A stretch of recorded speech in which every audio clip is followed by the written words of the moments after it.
एक रमा के जीवन की एक छोटी सी घटना पहले बताता हूं। बाबा साहब अम्बेडकर विदेश में शिक्षा ग्रहण करते थे। रमा घर में रह करके बच्चों का पालन पोषण करती थी। तो एक बार का जिक्र, बाबा साहब विदेश से लौट करके इंडिया भारत वापस आ रहे थे। तो रमा को पता लग गया था पहले से मेरे पति आ रहे हैं। तो भारत में आते ही उनके लिए एक बड़ा मंच बनाया गया। उस मंच पर बाबा साहब का सम्मान होना था।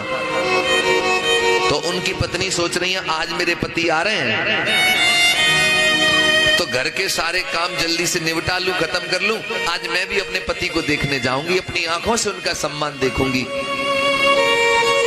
तो रमा घर के सारे काम माता बहनों कर रही हैं। और जब घर के सारे गृह कार्य पूरे कर लिए, इधर बाबा साहब मंच पर आ गए हैं और रमा तैयार होने के लिए मन कर रही है कि एक साड़ी निकाल लूं और तैयार होकर के जाऊंगी।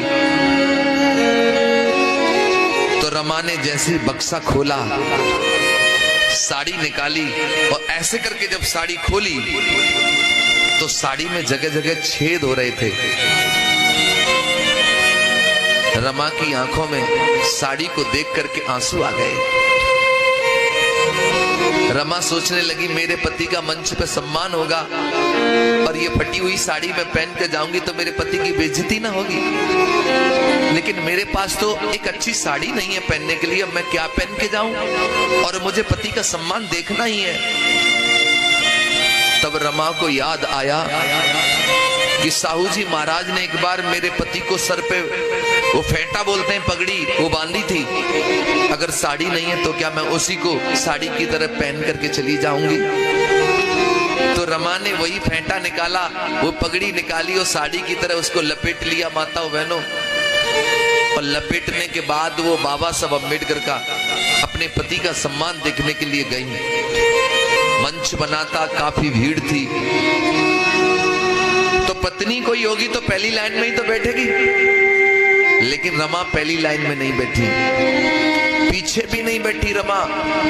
वो पेड़ है ना, पेड़ के पीछे रमा जाकर के दूर से जाके छिप गई और वहीं से अपने पति को देख करके खुश होने लगी। बाबा साहब का मंच पे सम्मान हो रहा है।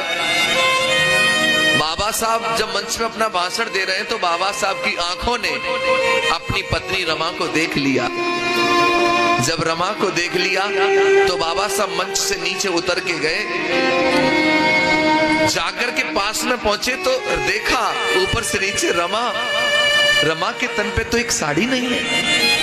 रमा वो पगड़ी को, कपड़े को लपेट करके आई है। बाबा साहब ने अपनी पत्नी के हाथ अपने हाथों में ले लिए, कहने लगी बाबा साहब रमा मुझे माफ कर देना, मैं तुम्हारा बड़ा अभागा पति हूं जो तुम्हें एक अच्छी सी साड़ी नहीं पहना पाया। रमा ने तभी क्या किया, एक उंगली साहब के ओठों पे रख दी, बोली साहब सब कुछ कहना लेकिन ये मत कहना कि आप मुझे एक अच्छी साड़ी नहीं पहना पाए। रमा कहने लगी साहब अगर आज मैं आपसे कुछ मांगू तो क्या मुझे दोगे? बाबा साहब कहने लगे अरे रमा वैसे भी तूने मुझसे अब तक मांगा ही क्या है, मांगो रमा, क्या मांगना चाहती हो मांगो, आज जो तुम मांगोगी मैं वो तुम्हें दूंगा। बाबा साहब सोच रहे थे रमा कोई गहना मांगेगी, अच्छी साड़ी मांगेगी, ऐसा कुछ मांगेगी। तब रमा ने कहा साहब यदि आप मुझे कुछ देना चाहते हो तो मैं केवल इतना मांगना चाहती हूं कि रमा एक सुंदर साड़ी पहने न पहने, दुनिया में भारत में ऐसा काम करके जाना मेरे साहब जी कि रमा एक अच्छी साड़ी पहने न पहने, लेकिन भारत में रहने वाली हर महिला, हर औरत, हर रमा एक सुंदर साड़ी पहने, बस इतना सा काम करके तुम चले जाना। बाबा साहब कहने लगे अरे पगली क्या मांग लिया तूने? मैं तो सोच रहा था तुम मुझसे गहने मांगेगी, कपड़े मांगेगी, लेकिन तूने क्या मांग लिया? माताओं बहनों मैं तुम्हें यह कहना चाहता हूं कि आज तुम्हारे तन पर जो सुंदर साड़ी दिखाई दे रही है ये तब तुम्हारे तन पर एक सुंदर साड़ी है, क्योंकि रमा ने कभी अच्छी साड़ियां नहीं पहन पाई, लेकिन बाबा साहब तुम्हें अच्छी साड़ियां पहनने का मौका दे गए। रमा के पास तो एक सुंदर साड़ी नहीं थी, लेकिन तुम्हारे पास इतनी साड़ियां हैं आज कि अलमारी का जब दरवाजा खुलता है तो साड़ियों की कतार आंगन में गिर जाती है और तुम सोच में पड़ जाती हो कि इसमें से कौन सी पहनूं। इतनी साड़ियां तुम्हारे पास है। लेकिन बाबा साहब की पत्नी तो उन दिनों गर्दिश में जी और अपना पूरा जीवन समाज के लिए लगा गई, तुम्हारे लिए सब कुछ कर गई। ऐसी थी रमा। लेकिन बड़ा दुख होता है मुझे, लेकिन बाबा साहब अम्बेडकर की चर्चा होती है तो 500 रुपए आदमी दिखाता है तो एहसान करता कि मैंने 500 दे दिया, मैंने 200 दे दिया। अरे तुम्हारे 200 ज्यादा है कि बाबा साहब का जीवन ज्यादा है, रमा का जीवन ज्यादा है। बड़ा दुख होता है मुझे कि जिन्होंने अपना संपूर्ण जीवन, अपना पूरा जीवन समाज के लिए समर्पित कर दिया, आज वही समाज के लोग अपने घरों से निकलने में शर्म महसूस करते हैं। नौटंकी तमाशों में अपना बिस्तर लेके पहुंच जाएंगे, लेकिन बाबा साहब का कार्यक्रम सुनने के लिए उन्हें हाथ जोड़ने पड़ते हैं, आ जाओ सुनने के लिए, आ जाओ सुनने के लिए। ये हालत बनाई है तुमने अपने महापुरुषों की। एक याद रखना एक बात, इंसान को जीवन में कोई चीज तब मिलती है जब इंसान उसकी कीमत चुकाता है। तुम ये कपड़े पहने हो ना, ये कपड़े भी तब पहने हो, पहले इनकी कीमत चुकाई है तुमने। ये साउंड भी तब बज रहा है, इसकी कीमत चुकाई गई है।